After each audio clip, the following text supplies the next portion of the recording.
Excel Techno School, Guruvayanikere, Venuru. Admission open now. Tender ತಗೊಳಕ್ಕೆ 7, bill ಕೊಡಕ್ಕೆ 7, ಮಧ್ಯೆ ಹಣ ಬೇಕಾದರೆ ಸ್ಪೆಷಲ್ ಅದೇನೋ LOC ಕೊಡಬೇಕಾದ್ರೆ ಮತ್ತೆ 7, 7 3 21. ಸರ್ಕಾರಕ್ಕೆ 21% ಕಮಿಷನ್ ಕೊಟ್ಟರೆ ಕಸ ತೆಗಿಯೋದು, ಇಂಜಿನಿಯರ್ಗಳದ್ದು ಬಿಟ್ಟು. ಮಾಫಿಯಾ ಹೋಗಿ ಈಗ ಆಂಧ್ರದ ಮಾಫಿಯಾ ಇತ್ತು, ಬೆಂಗಳೂರಿನ ಕಸದ ಇದರಲ್ಲಿ ಆಂಧ್ರ ಮಾಫಿಯಾ ಇದೆ ಅಂತೇಳಿ ಹಲವಾರು ಪತ್ರಿಕೆಗಳಲ್ಲಿ ಎಲ್ಲರೂ ಟೀಕೆ ಎಲ್ಲ ಮಾಡಿದ್ದಾರೆ. ಈಗ ಸರ್ಕಾರನೇ ಒಂದು ಮಾಫಿಯಾ ಹೊಟ್ಟಿದೆ. ಇವರೇ ಟೆಂಡರ್ ಯಾರಿಗೆ ಹೋಗ್ಬೇಕು, ಟೆಂಡರ್ ಯಾರು ಸಿಗಬೇಕು, ಬಿಲ್ ಯಾರು ಕೊಡಬೇಕು, ಕಮಿಷನ್ ಹೆಂಗೆ ತಗೊಬೇಕು, ಇದೆಲ್ಲ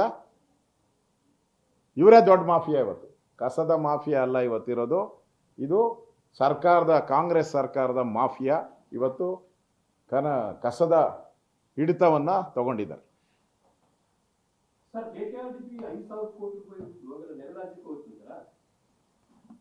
ಅವರೇ ಗುತ್ತಿಗೆದಾರರ ಸಂಘನೇ ಬಿಡುಗಡೆ ಮಾಡಿರೋ ಪತ್ರದಲ್ಲಿ ಹೇಳಿದ್ದಾರೆ, ಈ ಪೂರ್ತಿ ಕಾಂಟ್ರಾಕ್ಟು ನಮ್ಮವ್ರಿಗೊಬ್ಬರಿಗೂ ಸಿಕ್ಕಿಲ್ಲ, ಎಲ್ಲ ಆಂಧ್ರ ಹೋಗಿದೆ ಅಂತ. ಇನ್ನು ಆಂಧ್ರದ ಪಾಲೆ ಅಫಿಷಿಯಲ್ ಆಗಿ ಲೆಟರ್ ಬರೆದಿದ್ದಾರೆ ಮುಖ್ಯಮಂತ್ರಿಗೆ, ಗವರ್ನರ್ಗೆ, ಪ್ರಧಾನಮಂತ್ರಿಗೆ, ರಾಷ್ಟ್ರಪತಿಗೆ, ಇಷ್ಟಕ್ಕೂ ಅಫಿಷಿಯಲ್ ಲೆಟರ್ ಬರೆದಿದ್ದಾರೆ ವಿತ್ ಸೈನ್, ವಿತ್ ಡಿಸಿಗ್ನೇಷನ್. ನೀವು ಹಂಗೆ ಮಾಡಿಲ್ಲ ಅಂದರೆ ಅವ್ರ ಮೇಲೆ ಕ್ರಮ ತೆಗೆದುಕೊಳ್ಳಿ, ಅವ್ರ ಮೇಲೆ ಒಂದು ಡೆಫಾರ್ಮೇಷನ್ ಕೇಸ್ ಹಾಕಿ. ಈ ಕಾಂಟ್ರಾಕ್ಟರ್ ಅಸೋಸಿಯೇಷನ್ ಹೇಳ್ತಾ ಇರೋದು ಸುಳ್ಳು. ನಾವು ಸತ್ಯ ಹರಿಶ್ಚಂದ್ರನ ಮಕ್ಕಳು, ನಾವು ಅವರ ವಂಶದಲ್ಲಿ ಬಂದವರು, ನಾವು ಒಂದು ನ್ಯಾಯ ಪೈಸೆ ನಾವು ಮುಟ್ಟಿಲ್ಲ ಅಂತೇಳಿ ಹಾಕಿ, ಕೋರ್ಟಲ್ಲಿ ಹಾಕಿ. ಅಧಿಕಾರ ಉಳಿಸ್ಕೊಳಕ್ಕೋಸ್ಕರ ಮಂತ್ರಿಗಳು ಲೂಟಿ ಮಾಡಿ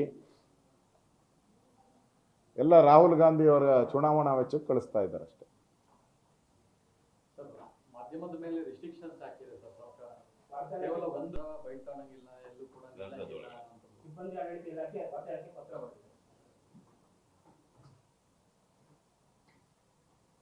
ಯಾವಾಗ ನೀವು ಮಂತ್ರಿಗಳ ಕಚೇರಿಯಲ್ಲಿ, ಅದು ನೀವು ಮಾಧ್ಯಮದವ್ರದ್ದು ಒಂದು ಸಣ್ಣ ತಪ್ಪಿದೆ, ಮಾಧ್ಯಮದವರು ಒಂದು ಸಣ್ಣ ತಪ್ಪು. ನೀವು ಅಲ್ಲಿ ಲಕ್ಕೊಂಡಿಯಲ್ಲ, ಯಾವುದೋ ಲಕ್ಕೊಂಡಿ ತನಪ್ಪ, ಅಲ್ಲಿ ಚಿನ್ನ ಹುಡುಕ್ರಿ, ಎಲ್ಲೊಂದು ಸ್ವಲ್ಪ ಕ್ಯಾಮ್ರಾ ಹಾಕಿ ಎಲ್ಲೆಲ್ಲಿ ಸಿಕ್ಕಿದೆ ಹುಡುಕಿ ಅಂತ ಅನ್ಕೊಂಡಿದ್ದು. ನೀವು ಅಲ್ಲಿ ಕ್ಯಾಮ್ರಾ ಹಾಕೋದು ಬಿಟ್ಟು ಮಂತ್ರಿಗಳ ಕಚೇರಿ ಕ್ಯಾಮ್ರಾ ಹಾಕಿ ಚಿನ್ನ ಹುಡುಕ್ಬಿಟ್ರಲ್ಲ, ದುಡ್ಡು ಹುಡುಕ್ಬಿಟ್ರಿ, ಅದಕ್ಕೆ ನಿಮ್ಗೆ ನಿರ್ಬಂಧ ಹಾಕಿದ್ದಾರೆ. ಅಂದರೆ ಮಾಧ್ಯಮ ಒಂಥರ ವಾಚ್. ನಾನಿಲ್ಲ, ನಾನು ಅಲ್ಲಿ ಕಟ್ಟಿದ್ದೀನಿ. ವಾಚ್ ಮಾಡೋದು, ಸರ್ಕಾರನ ವಾಚ್ ಮಾಡಿ ಏನೇನು ತಪ್ಪು ಮಾಡುತ್ತೋ ಅಂತ ಹೇಳೋದಕ್ಕೆ ಮಾಧ್ಯಮ ಇರೋವಂಥದ್ದು. ಅದಕ್ಕೆ ಈಗ ಕತ್ತರಿ. ನನಗನ್ಸ್ತೈತೆ ಮೋಸ್ಟ್ಲಿ ಮಾದೇವಪ್ಪನವ್ರು ಹೇಳಿದಾರಲ್ಲ, ಇಲ್ಲೆಲ್ಲ ನಾಯಿಗಳು ಜಾಸ್ತಿ ಸೇರ್ಕೊಂಬಿಟ್ಟಿದ್ದಾರೆ. ಮಾದೇವಪ್ಪನವ್ರು ಹೇಳಿರೋದು, ನಾನಲ್ಲ. ಇಲ್ಲೆಲ್ಲ ವಿಧಾನಸೌಧ ಪೂರ್ತಿ ಸೇರ್ಕೊಂಬಿಟ್ಟಿದ್ದಾರೆ ಬೀದಿ ನಾಯಿಗಳು ಮತ್ತು ನಿಯತ್ತಿನ ನಾಯಿಗಳು. ಅದಕ್ಕೆ ಮಾಧ್ಯಮದವ್ರು ಬಂದರೆ ಏನನ್ನ ಕಚ್ಕಿಚ್ಬಿಟ್ಟಾರು ಅಂತೇಳಿ ನಿಮ್ಮ ಸೇಫ್ಟಿಗೋಸ್ಕರ ಮಾಡಿರ್ಬೇಕು. ಅಲ್ಲ ಸರ್, ಅವ್ರ ಸೇಫ್ಟಿಗೆ ಅಂತ ಭದ್ರತೆಯ ಕಾರಣವನ್ನ ಇಟ್ಟಿದ್ದಾರೆ. ಇದು ಒಳ್ಳೆ ಬೆಳವಣಿಗೆ ಅಲ್ಲ.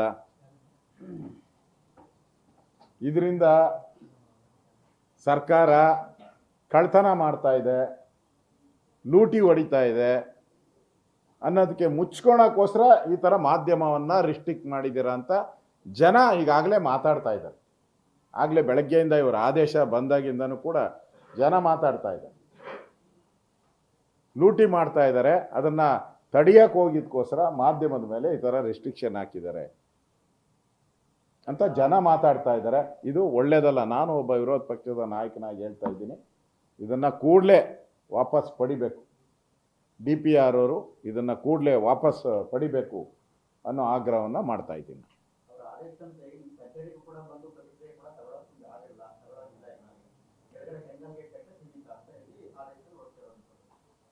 ಇಲ್ಲ, ನಾನು ಅದನ್ನು ಆದೇಶ ವಾಪಸ್ ತೊಗೊಬೇಕು ಅಂತ ಹೇಳ್ತೀನಿ, ಮತ್ತು ಚೀಫ್ ಸೆಕ್ರೆಟರಿಗೂ ಮಾತಾಡ್ತೀನಿ. ಡೀಟೇಲ್ ನನಗೆ ಅದ್ರ ಬಗ್ಗೆ ವರದಿ ಕೊಡೋಕ್ಕೆ ನಾನು ಚೀಫ್ ಸೆಕ್ರೆಟರಿ ಅವರಿಗೆ ಪತ್ರನೂ ಬರ್ತೀನಿ, ಫೋನಲ್ಲೂ ಮಾತಾಡ್ತೀನಿ. ವಾಪಸ್ ತೆಗೀರಿ ಅನ್ನೋ ಆಗ್ರಹವನ್ನು ನಾನು ಮಾಡ್ತೀನಿ. ರಾಜ್ಯದಲ್ಲಿ 6,500 ಅಂಗನವಾಡಿಗೆ ಟಿವಿ ಪರ್ಚೇಸ್ ಮಾಡಿಲ್ಲ, ಟಿವಿ ಪರ್ಚೇಸ್ ಮಾಡಿ ಬಿಲ್ ಕೊಟ್ಟಿದ್ದಾರೆ. ಬ್ಯಾನರ್ ವಿಚಾರದಲ್ಲಿ ಒಂದು ಬ್ಯಾನರ್ 1,000 ಹಾಕಿದ್ದಾರೆ ಬಿಲ್ಲು. ಸಾಕು, ಇವತ್ತು ಜಾಸ್ತಿ ಆಯ್ತು. ಇಲ್ಲಿ ಅವರೊಂದು ಮಾತಾಡಿದ್ದಾರೆ ಸರ್, ಮೈತ್ರಿ ವಿಚಾರವಾಗಿ ಬಿಜೆಪಿಯಲ್ಲಿ ಕೆಲವರು ಮಾತಾಡ್ತಾ ಇದ್ದಾರೆ, ಎಲ್ಲ ಕ್ಷೇತ್ರವಾರು ಓಟನ್ನು ಎಷ್ಟು ತಗೊಂಡಿದ್ದೀವಿ ನಾವು ಅದನ್ನು ಕೂಡ ಮುಂದೆ ಇಟ್ಟು ನಾನು ಮಾತಾಡಬಲ್ಲೆ ಅಂತ ಹೇಳಿದ್ದಾರೆ. ನಿಖಿಲ್ ಕುಮಾರಸ್ವಾಮಿ ಅವರು ಬಿಜೆಪಿಯಲ್ಲಿ ಮೈತ್ರಿ ವಿಚಾರವಾಗಿ ಕೆಲವರು ಮಾತಾಡ್ತಾ ಇದ್ದಾರೆ. ನಾನು ನೆನ್ನೆನೂ ಕುಮಾರಸ್ವಾಮಿ ಅವ್ರ ಜೊತೆ ಮಾತಾಡಿದ್ದೀನಿ. ಆದಷ್ಟು ಶೀಘ್ರವಾಗಿ ಅವ್ರ ಜೊತೆ ಮೀಟಿಂಗ್ ಮಾಡಿ ಸಣ್ಣ ಪುಟ್ಟ ಏನಾದರೂ ಸಮಸ್ಯೆಗಳಿದ್ದರೆ ಬಗೆಹರಿಸ್ಕೊತೀರಿ. ಮತ್ತು ಕೇಂದ್ರದ ನಾಯಕರು ಕೂಡ ಈಗ ನಿಯೋಜನೆ ಆಗಿರೋದ್ರಿಂದ ಅವರು ಕೂಡ ಅಲ್ಲೇ ಡೆಲ್ಲಿಯಲ್ಲೇ ಅವ್ರ ಜೊತೆ ಎಲ್ಲ ಮಾತಾಡ್ತಾರೆ. ಆ ಥರದ ಮೇಜರ್ ಪ್ರಾಬ್ಲಮ್ಸ್ ಏನೂ ಕಾಣಲ್ಲ ನಮಗೆ. ಸುಸಲಿತವಾಗಿ JDS ಜೊತೆ ಯಾವುದೇ ಸಮಸ್ಯೆ ಇಲ್ಲದೆ ಹೊಂದಾಣಿಕೆ ಆಗುತ್ತೆ. ಮತ್ತು ಅದನ್ನು ತೀರ್ಮಾನ ಮಾಡುವಂಥದ್ದು ನಾವಲ್ಲ, ಅದನ್ನು ತೀರ್ಮಾನ ಮಾಡುವಂಥವ್ರು ನಮ್ಮ ರಾಷ್ಟ್ರೀಯ ನಾಯಕರು. ಅವ್ರು ಏನು ತೀರ್ಮಾನ ಮಾಡ್ತಾರೋ ಹೊಂದಾಣಿಕೆ ಬಗ್ಗೆ, ಆಗಬೇಕು ಆಗಬಾರ್ದು ಅನ್ನೋದ್ರ ಬಗ್ಗೆ ಏನು ತೀರ್ಮಾನ ಮಾಡ್ತಾರೋ ದಟ್ ಈಸ್ ದ ಫೈನಲ್. ಆ ಸಭೆಯಲ್ಲಿ ದೇವೇಗೌಡರು ಇರ್ತಾರೆ, ಕುಮಾರಸ್ವಾಮಿ ಇರ್ತಾರೆ, ನಮ್ಮ ರಾಷ್ಟ್ರೀಯ ಅಧ್ಯಕ್ಷರು ಇರ್ತಾರೆ, ನಮ್ಮ ಸಂತೋಷ್ ಜಿ ಅವರು ಎಲ್ಲರೂ ಇದ್ದೇ ಇರ್ತಾರೆ. ಅಲ್ಲಿ ತೀರ್ಮಾನ ಆಗ್ತದೆ, ಅದನ್ನು ನಾವು ಪಾಲನೆಯನ್ನು ಮಾಡ್ತೀವಿ. ಮಾತುಕತೆ ನಡೀತಾ ಇದೆ. ನಮ್ಮ ಇನ್ಚಾರ್ಜ್ ಮೊನ್ನೆನೂ ಕೂಡ ಸುಮಾರು 2.5 ಗಂಟೆಗಳ ಕಾಲ ಅವ್ರ ಜೊತೆ ಮಾತಾಡಿದ್ದೀನಿ. ಅವರು ನಮ್ಮ ರಾಷ್ಟ್ರೀಯ ನಾಯಕರ ಜೊತೆ ಮಾತಾಡಿ ಆದಷ್ಟು ಶೀಘ್ರವಾಗಿ ಅದ್ರ ಬಗ್ಗೆ ಒಂದು ಸ್ಪಷ್ಟ ನಿಲುವನ್ನು ಘೋಷಣೆ ಮಾಡ್ತಾರೆ. ಸದ್ಯಕ್ಕೆ ಆ ಥರದ್ದು ಯಾವುದೇ ರೀತಿ ಸಮಸ್ಯೆಗಳಿಲ್ಲ. ಹೊಂದಾಣಿಕೆ ಬಗ್ಗೆ ತೀರ್ಮಾನ ಕೇಂದ್ರದ ನಾಯಕರು ತೆಗೆದುಕೊಳ್ತಾರೆ. ಅವರೇನು ತೆಗೆದುಕೊಳ್ತಾರೋ ಅದಕ್ಕೆ ಬದ್ಧ.